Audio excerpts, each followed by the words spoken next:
Dans cette dernière vidéo, à propos du chapitre 19, je vais vous parler de sommes de Riemann. Alors les sommes de Riemann, on les définit comme suit.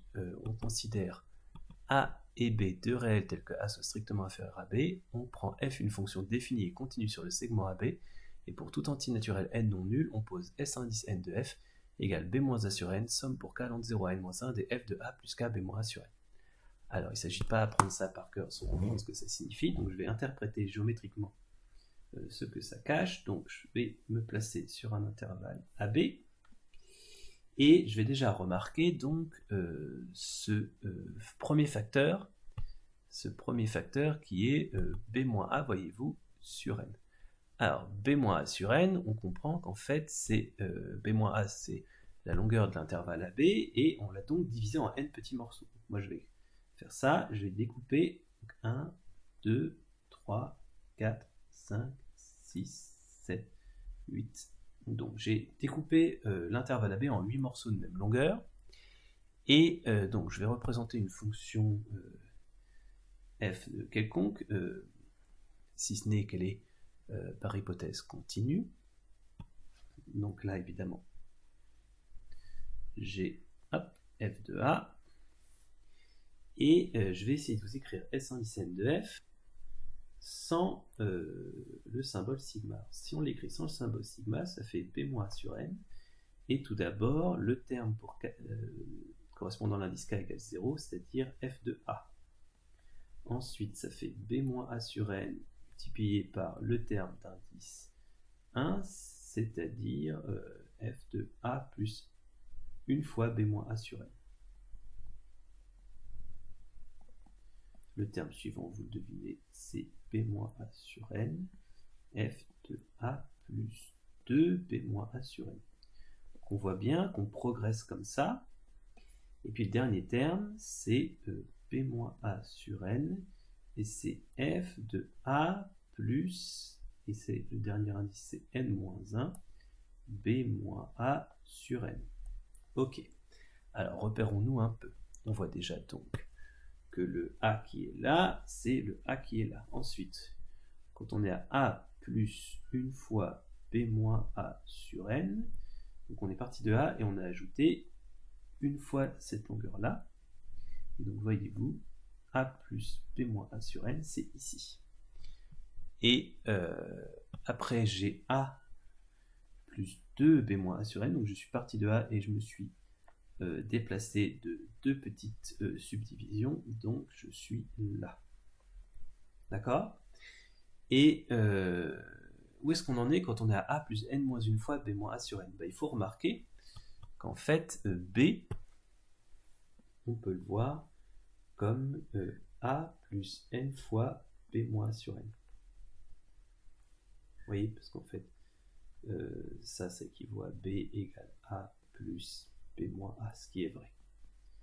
Donc, je vous raconte ça pour dire que quand on est en B, on est à A plus n fois B- sur n. Et donc, évidemment, juste avant, ici, on est à A plus n-1 fois B- sur n. Bon, alors, on a un peu plus d'indices pour comprendre cette formule. Regardez le premier terme. Donc, j'avais dit que c'était B- sur n multiplié par f de A. Bon, f de A, ça correspond à la longueur de ce rectangle que je vais dessiner. Et B- sur n, c'est cette longueur-là. B- sur n, c'est la longueur de la petite subdivision, et f de A, c'est la hauteur. Donc ce que j'obtiens, c'est ce rectangle-là. D'accord? Donc B- sur n, multiplié par f de A, c'est la hauteur, c'est l'aire du premier rectangle que je viens de représenter. D'accord? Ensuite, je pourrais remarquer que quand je fais B- sur n multiplié par f de A plus une fois B- sur n, eh bien, je considère l'image f de A plus B- sur n, c'est ici. Et donc, ce qui m'intéresse, c'est l'aire de ce rectangle. D'accord? Ça, c'est le deuxième terme. Ensuite, quand je regarde f de A plus 2 B- A sur N, je regarde l'image qui est là, et je multiplie par B- A sur N, et ça va me donner l'aire de ce rectangle. Et donc vous comprenez que je suis en train d'ajouter l'aire de tous ces petits rectangles. Alors je vais faire les suivants. Le suivant, c'est celui-là, ensuite celui-là, ensuite celui-là, ensuite celui-là, ensuite celui-là, et enfin celui-là. D'accord? Et donc, vous voyez que la somme de ces rectangles, c'est une bonne façon d'approcher mon intégrale. Alors, on peut remarquer que là où la fonction est croissante, c'est l'aire des rectangles, la somme des aires des rectangles va donner une valeur approchée par défaut, tandis que là où elle est décroissante, ça va donner la somme des rectangles, une valeur approchée de l'intégrale par excès. Comme ici elle est ni croissante ni décroissante, ce ne sera pas vraiment une valeur approchée par défaut, une valeur approchée par excès. D'accord? Donc voilà une excellente façon de la représenter. Je vais effacer tout ça et espérer pouvoir passer à la page suivante sans que ça plante. Voilà. Parce qu'en fait, c'est la troisième vidéo que je recommence parce que ça plante systématiquement.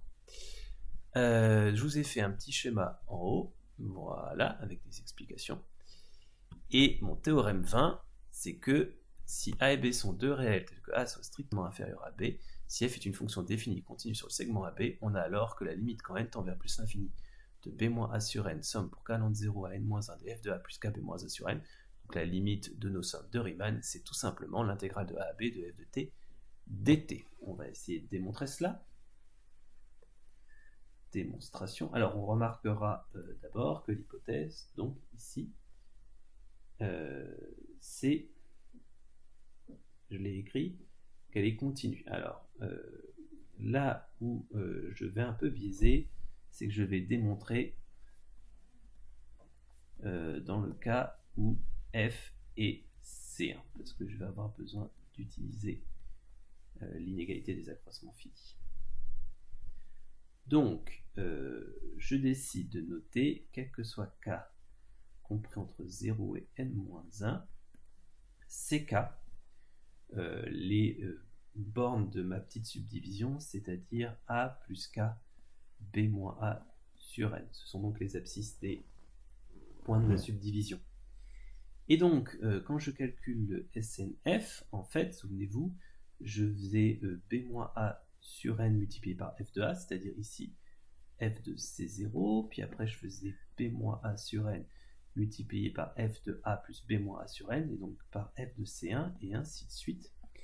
Et le dernier, c'était f de cn-1, b-a sur n. Donc la morale de l'histoire, c'est que je peux écrire Sn de f comme la somme pour k allant de 0 à n-1 des b-a sur n f de ck.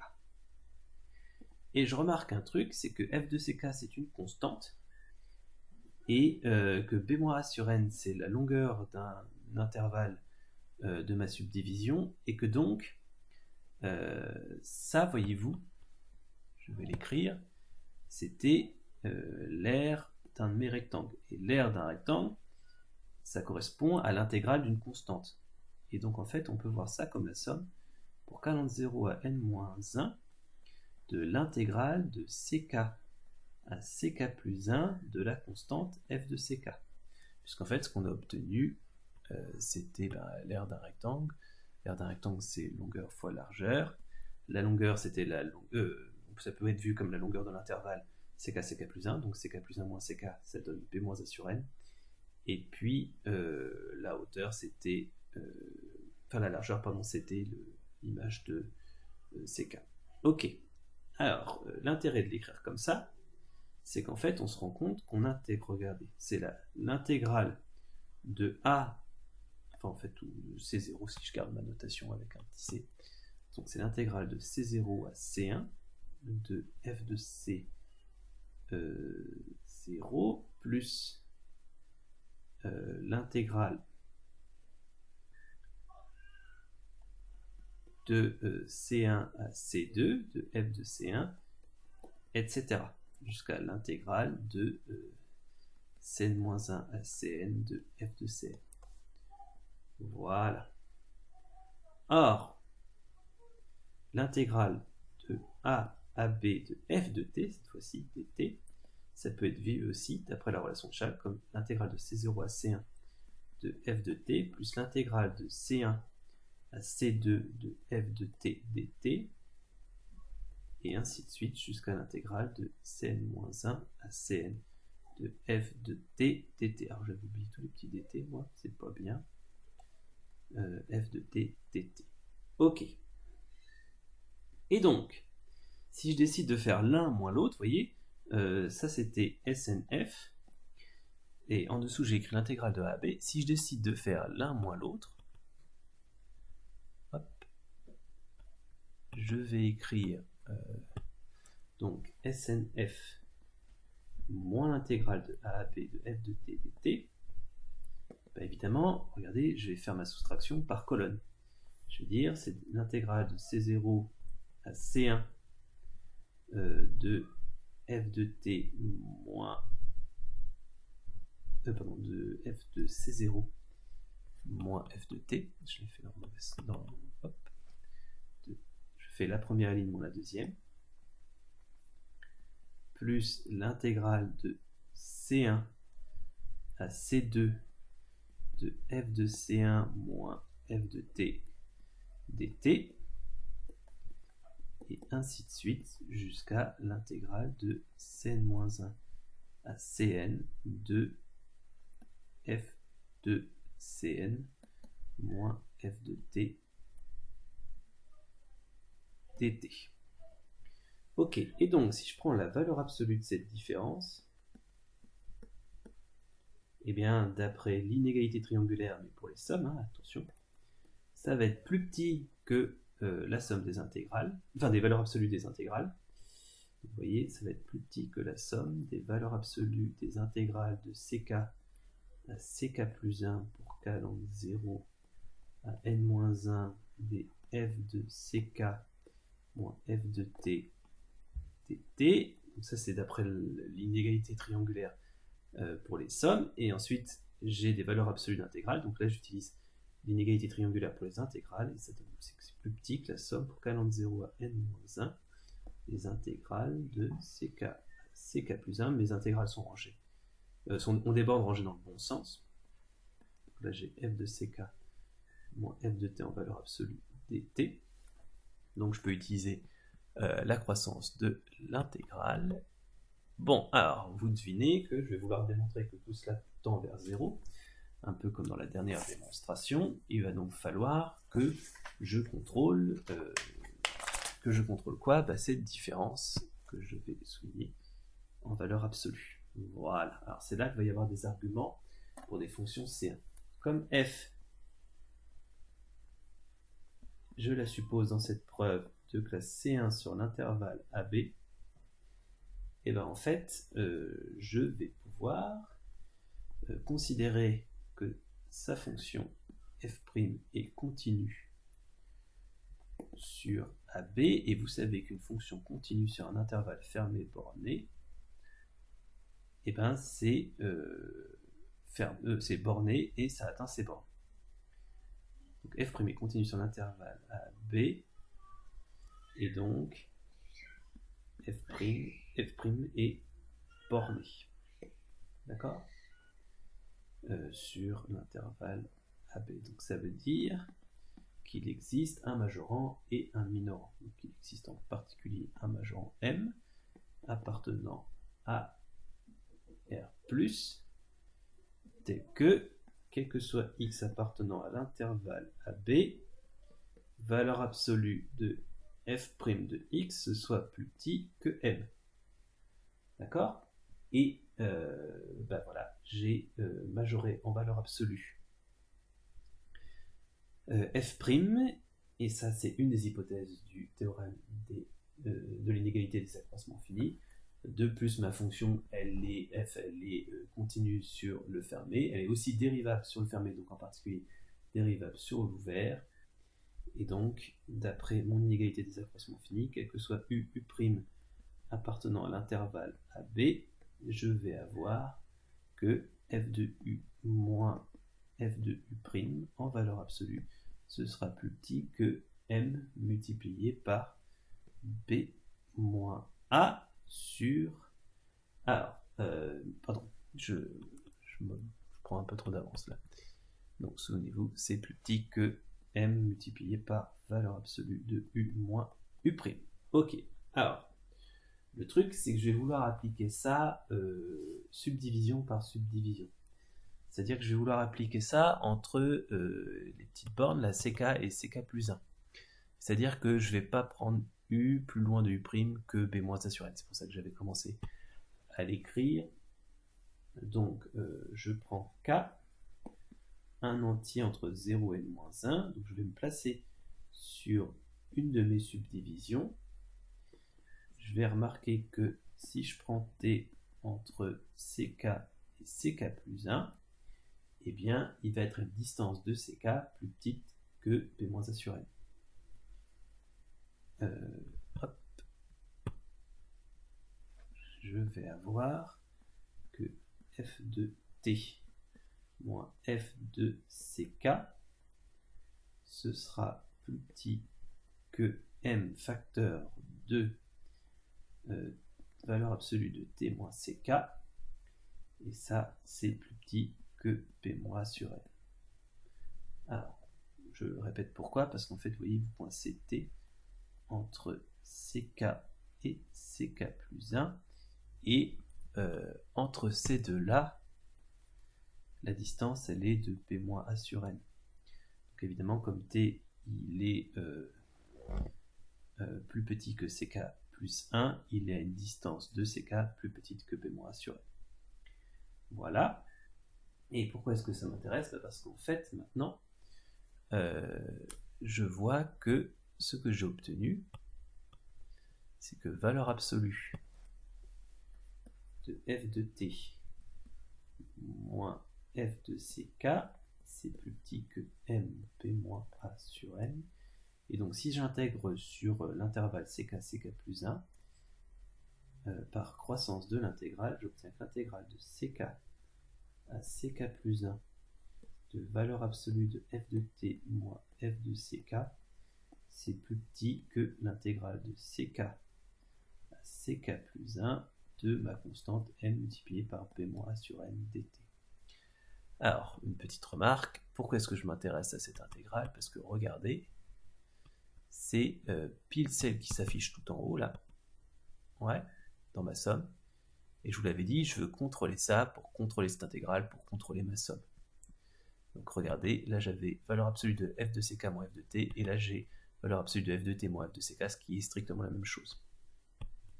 J'ai donc commencé par prendre l'intégrale, hop, je remarque à droite, c'est encore l'aire d'un rectangle, parce que c'est une constante, donc en fait, c'est longueur fois largeur, la longueur c'est la longueur de l'intervalle, donc b moins a sur n, la hauteur c'est m b moins a sur n, et donc je me retrouve avec m facteur de b moins a sur n, et le tout au carré, comme majorant de cette intégrale.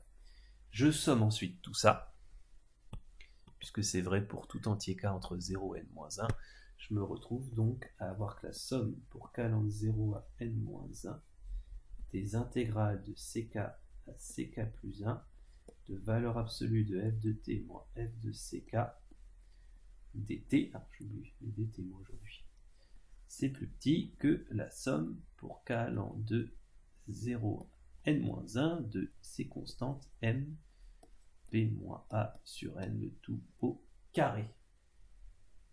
D'accord? Alors, c'est donc la somme d'une constante. Vous savez que la somme d'une constante, ça revient tout simplement à regarder combien il y a de termes et à multiplier par la constante. Donc des termes, il y en a n. Donc je multiplie par m, p moins a au carré sur n au carré. Et donc vous voyez, même si je multiplie par n, en fait, comme j'ai un n carré au dénominateur, ça va me donner tout ça m plus petit que p moins a au carré sur n. Et vous me voyez venir, la quantité à droite, ici, tend vers 0 quand n tend vers plus l'infini. Donc cette quantité tend vers 0, puisqu'elle est positive, regardez, et majorée par quelque chose qui tend vers 0. Et comme c'était elle-même une quantité qui majorait, alors il faut revenir à tout ce qu'on a fait au début, mais en fait on avait écrit SNF moins intégrale de A à B de f de t dt en valeur absolue, et on avait trouvé que c'était en fait plus petit justement que la quantité en rouge au-dessus. Et donc ça c'est plus petit que notre m b-a sur, enfin b-a au carré sur n qui lui-même tend vers 0.